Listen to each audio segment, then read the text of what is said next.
Salve, salve, rapaziada. Bora lá aí então para mais um vídeo, voltando aí com as análises. Hoje é um dia muito especial, um dia histórico onde o São Paulo mantém um tabu aí incrível.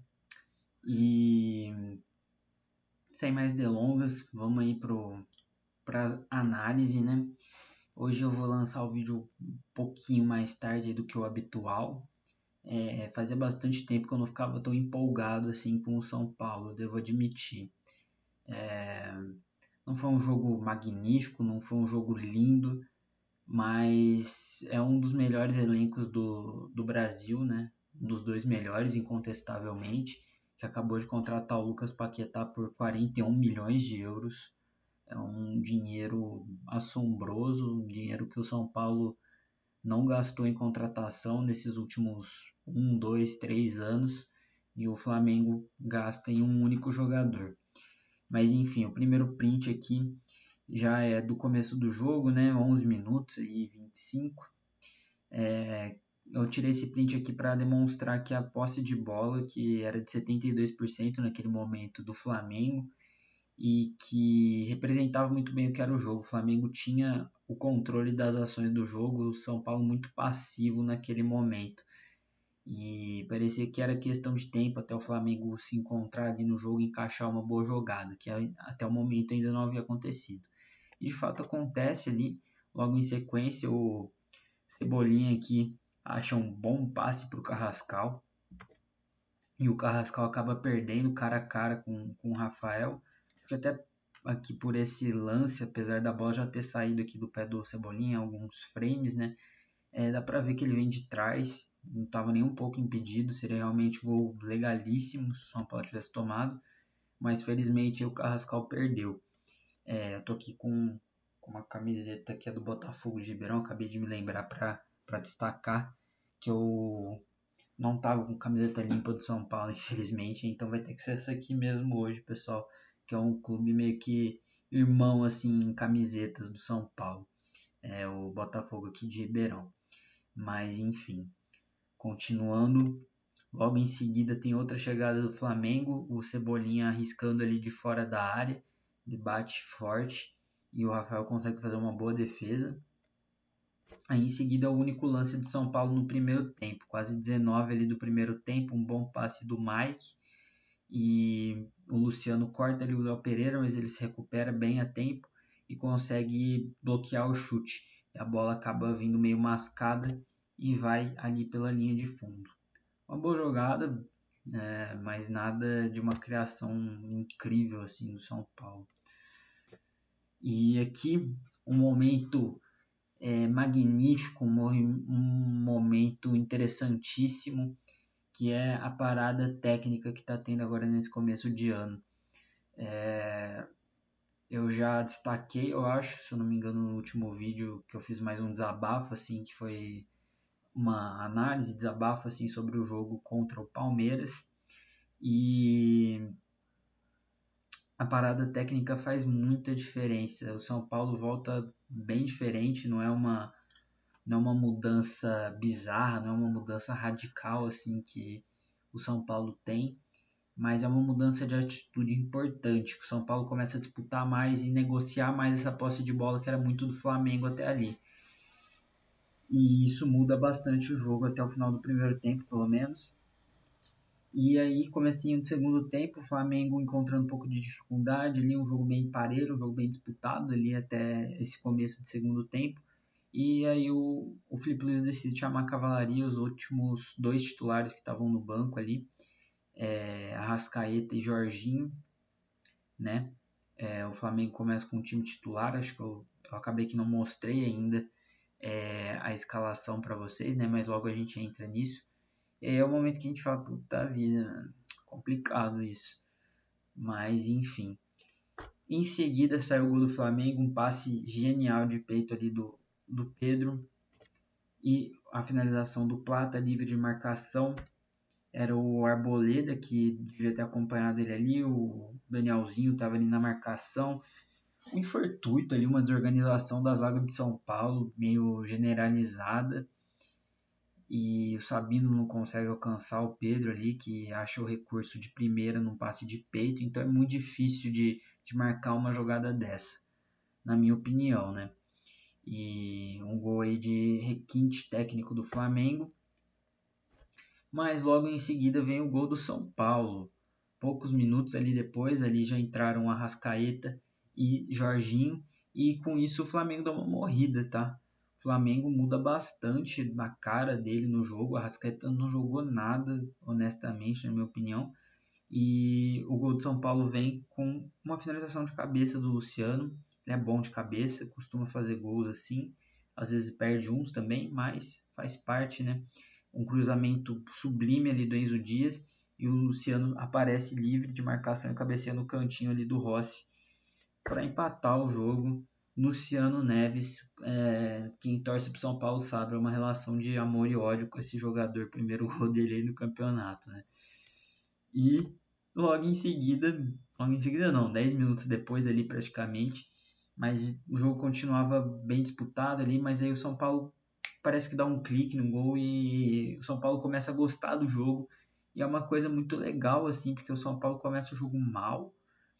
Eu acho que ainda pior do que contra o Palmeiras, porque contra o Palmeiras o São Paulo tinha a bola, mas não tinha ideia do que fazer com a bola.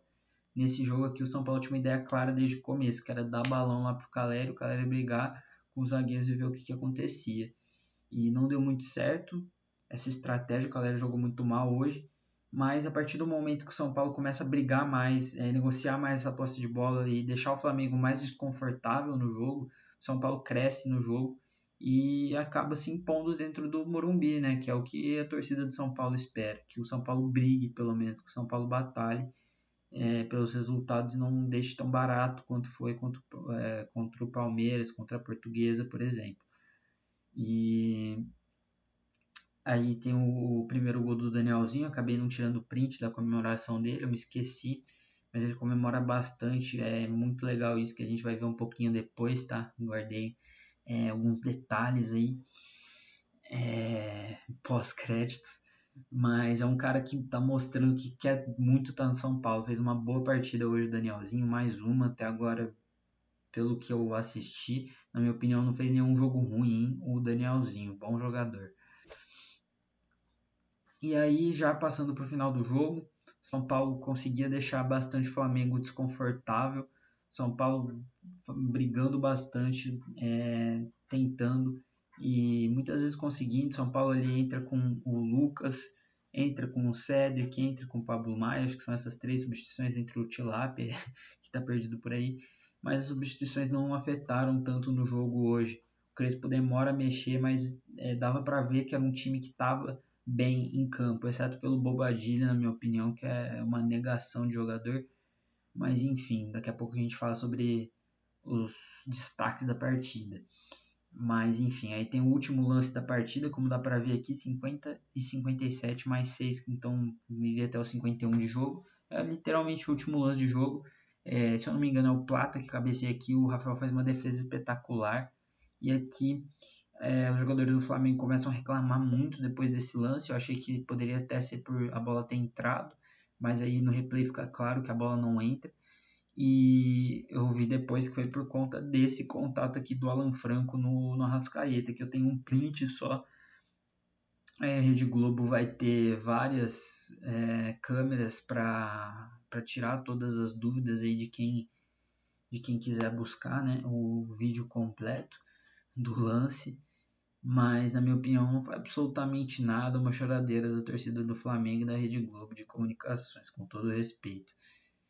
E seria isso os prints de hoje, rapaziada, mas uma partida bacana assim do São Paulo no sentido de entrega, de batalha, de tentar trazer um espírito mais aguerrido para jogar bola, um espírito de um time que não se entrega em campo, que é muito importante. Calma aí só um momentinho, pessoal, que eu vou abrir aqui agora o SofaScore.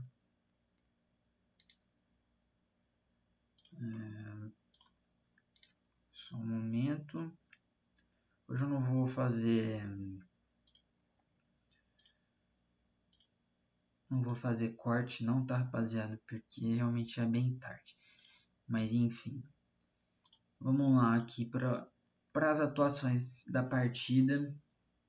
A zaga do São Paulo achei bastante sólida, um pouquinho inconstante aqui o Alan Franco. Achei que o Mike fez uma boa partida.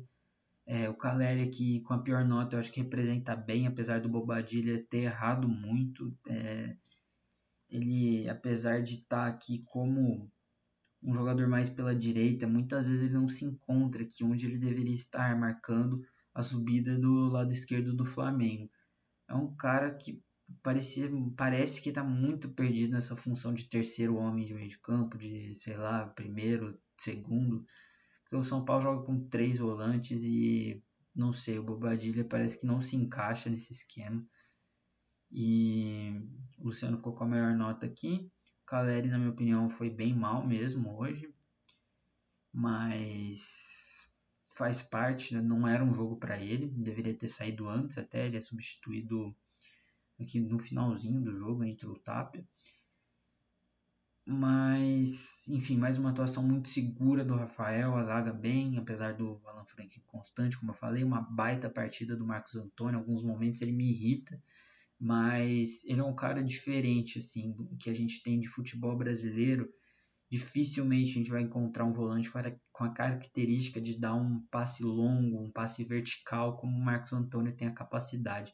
Tem que dobrar a língua para falar do Marcos Antônio, que eu questionei bastante no passado, mas hoje reconheço o valor dele. O Danielzinho aqui, que é um jogador de características bem parecidas com o Marcos Antônio, dá uma dinâmica ali no meio de campo, mas não são camisas 10, tá? São Paulo tem carência nessa função. Bom jogador também o Danielzinho, mas na minha opinião quem fez uma partida monumental aqui foi o Enzo Dias. Deu assistência para o gol do Luciano, corre muito, se entrega demais dentro de campo. Apareceu em alguns momentos aqui quase como um centroavante de São Paulo, tá? E o Enzo Dias, na minha opinião, jogou muito. Vamos dar uma olhadinha aqui nos números dele, defensivos. Ganhou todas que ele disputou, simplesmente 5 tackles aqui, que são tipo desarmes, disputas de bola defensivas, ele ganha todas. Duelos no chão, ele ganhou 5 de 12, bons números. Fez uma falta e foi driblado 2 vezes. Na minha opinião, uma grande partida do Enzo Dias, tá? E falando um pouquinho aqui de quem entra, como eu falei, no São Paulo não importa muito, porque eles entraram mais pro final do jogo. Primeiro entra o Cedric, Mike dá uma caída ali para ganhar uns minutos pro São Paulo. O Lucas entra, legal ver o Lucas ganhando essa minutagem, o Pablo Maia, é importante esses caras tendo minutagem. Gostaria de ter visto talvez um dos pontas aqui entrando, mas enfim, não é o que importa hoje. E aqui no Flamengo, como eu falei, o Arrascaeta jogou muito mal hoje, ele entra nos 10 minutos do segundo tempo e consegue fazer uma partida extremamente apagada. Pedro estava muito bem no jogo, é um cara que mesmo num jogo difícil ele consegue se sobressair. E o Jorginho é um craque de bola, ele acaba sendo expulso ali no final do jogo, que tem uma discussão por conta do lance do suposto pênalti. O Samuel Lino entra muito bem, eu até comentei aqui com meu tio antes do jogo, até o Samuel Lino vai jogar bem hoje por conta da contratação do Lucas Paquetá, né? E o Bruno Henrique não dá para entender, sinceramente é um jogador em atividade. Mas era isso que eu queria trazer para vocês do jogo do São Paulo e Flamengo. Destacar aqui também as atuações do Flamengo. Ascal, do meio de campo para frente, o Flamengo muito bem. O Pulgar dá uma assistência pro gol do São Paulo, na verdade, né? No gol do Danielzinho, mas fez uma boa partida de forma geral. O Everton, para mim, foi o destaque do Flamengo, tá? No ataque do Flamengo, achei que ele saiu cedo, mas é aí a estratégia que o Felipe Luiz utiliza nas substituições. Enfim, pessoal, peraí, deixa eu dar uma olhadinha, acho que a câmera não tá aqui. Tava por baixo, peço desculpas aí. Mas enfim, agora trazer esse nome aqui simplesmente, que eu não sei falar ainda, se é para mim é o Harry Macies Jr., novo presidente aí de São Paulo. É um cara que chega e muda a trajetória, muda os ares, muda o rumo no São Paulo Futebol Clube, tá?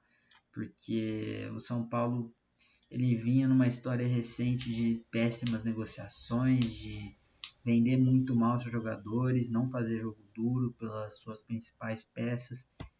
E já tem uma novela antiga, né, por exemplo, do Marcos Antônio no próprio Flamengo. E aqui a gente tem várias e várias notícias de hoje, ontem mesmo, né, no caso, dessa negociação voltando a ganhar força nos bastidores. E simplesmente São Paulo fazendo jogo duro com o Flamengo. É muito importante esse recado. Falar para o Flamengo que é o nosso jogador, que é o nosso destaque do ano passado. O Marcos Antônio foi o melhor jogador de São Paulo no ano passado. Então paga, vai ter que pagar caro. Algumas fontes falando em 30 milhões de euros, outras falando em 25 milhões de euros. Mas o fato é que agora eu acredito que ele não vai sair de São Paulo. Tá bem no time, tá uma peça-chave no time do Crespo. E é um recado importante aí para os outros times também. Querem vir contratar de São Paulo? Vão ter que pagar, e caro. Outra negociação que teve essa semana aí, que foi do Alisson, um atleta que foi muito importante para o São Paulo na campanha da Copa do Brasil, mas desde então não vem fazendo grandes atuações. Chegou aí a seleção brasileira, não, foi o Pablo Maia que foi para a seleção brasileira, mas houve esse apelo popular, principalmente por parte de torcedores do São Paulo, querendo a Alisson na seleção brasileira, que ele realmente estava jogando muito bem, mas recentemente caiu muito de produção, né? Nítido que não tem nível e não tem mais clima para jogar no São Paulo também. Forçou a saída e o São Paulo tinha uma negociação acertada com o Corinthians. E hoje eu vi isso, que ele não vai mais, porque a negociação estava acertada em R$ 1 milhão pagos à vista pelo empréstimo por parte do Corinthians, né, depositado na conta do São Paulo Futebol Clube, mais R$ 500 mil para ser pago futuramente. E acabou que o Corinthians falou que não ia pagar e o São Paulo falou, então não tem negócio. Tava tudo certo, o jogador já tinha ido essa semana no CT do rival conhecer e simplesmente não tem negócio. É impressionante. E eu trago essa reportagem aqui da ESPN. Não vou destacar o nome do jornalista para não dar ibope para quem não merece. Mas falando que é uma humilhação aí, para um vexame histórico para os dois times, tanto Corinthians quanto São Paulo. Que vexame que o São Paulo dá.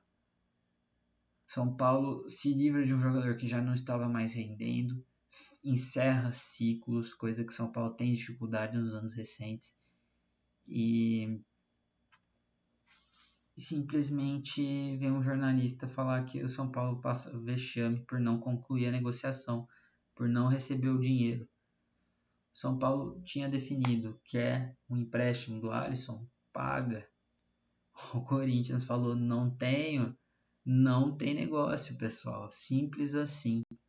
E esse valor pode parecer baixo, né? R$ 1 milhão, R$ 1,5 milhão para as cifras atuais é um valor realmente baixo, mas seria pelo empréstimo de um ano, né? No caso, 11 meses, vamos dizer, né? Até o final do ano, com cláusula de compra fixada, que agora eu não vou lembrar o valor, mas um valor em torno ali de 15 a 20 milhões de reais.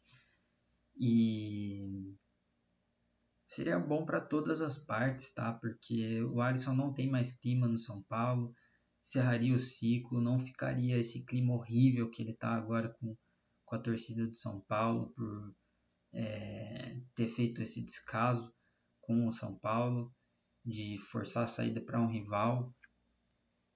E agora ele fica, que fica muito ruim para ele, mas na minha opinião, pro lado do São Paulo, não é ruim, porque por mais de ser a questão de um valor irrisório, o São Paulo fez questão de receber o valor por um jogador que não estava nos planos. E o Crespo chegou a falar também, enquanto tinha burburinhos de uma possível troca, não tem interesse em jogadores do rival. É esse tipo de recado que precisa ser dado. Vou puxar aqui rapidamente também, imagino que esse vídeo já deve estar bastante longo. Mas a gente tem também a chegada do Rafinha aqui no São Paulo, tá? Pegando aqui a notícia do GE. O Rafinha volta com uma função administrativa, gerente esportivo, que vai fazer um papel entre a diretoria e o elenco. Vai fazer essa ponte, eu acho que é o cara ideal para essa função, né? Acho que ele vem para suprir um pouco do que o Muricy vinha fazendo aí nos últimos anos de uma forma não tão eficiente. E chega cobrando mudança de postura no elenco, chega cobrando mudanças dos problemas estruturais e institucionais que o São Paulo tem. Isso é essencial, essencial. Ter um cara que fale, um cara que represente o São Paulo. O Rafinha, enquanto vestiu a camisa do São Paulo, ele representou a instituição e disso ninguém pode reclamar. É um cara que foi muito bem no tempo que teve aqui. Esperamos que na função executiva dele agora ele desempenhe bem também. E ele chega nessa semana, ele chega agora na segunda-feira, tá? Segunda, terça-feira, desculpa. Peço perdão.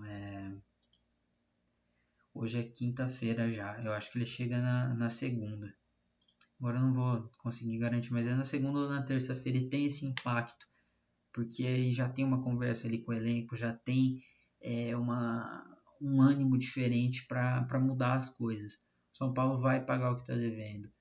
Eles sabem disso. Foi pago para eles enquanto eles foram campeões, enquanto São Paulo devia valores de direito de imagem, coisas afins.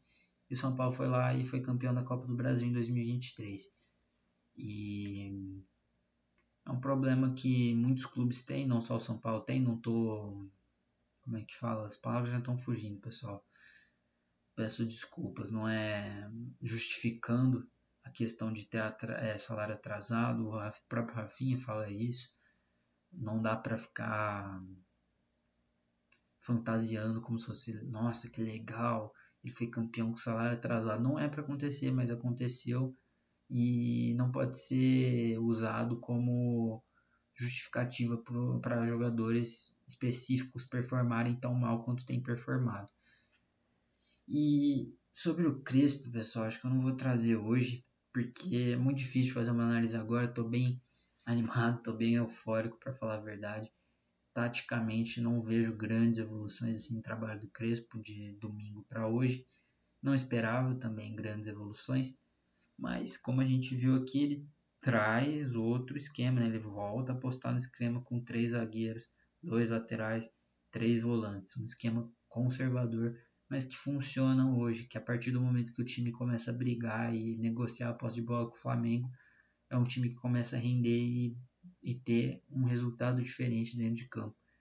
E é isso que eu espero ver para o São Paulo da temporada. Não acho que é uma temporada para brigar por título, mas acho que pode ser uma temporada não tão assombrosa assim, em questão de rebaixamento. Acho que o São Paulo não precisa brigar contra rebaixamento esse ano. É um elenco razoável, um bom elenco que dá para se manter tranquilamente na primeira divisão do Campeonato Brasileiro. Enfim, pessoal, deixem as suas contribuições, like, comentários, tá bom? Espero que a gente se veja numa próxima aí. E se inscrevam também para acompanhar os próximos vídeos que agora vão voltar a todo vapor, tá bom? E é isso aí então, pessoal. Valeu!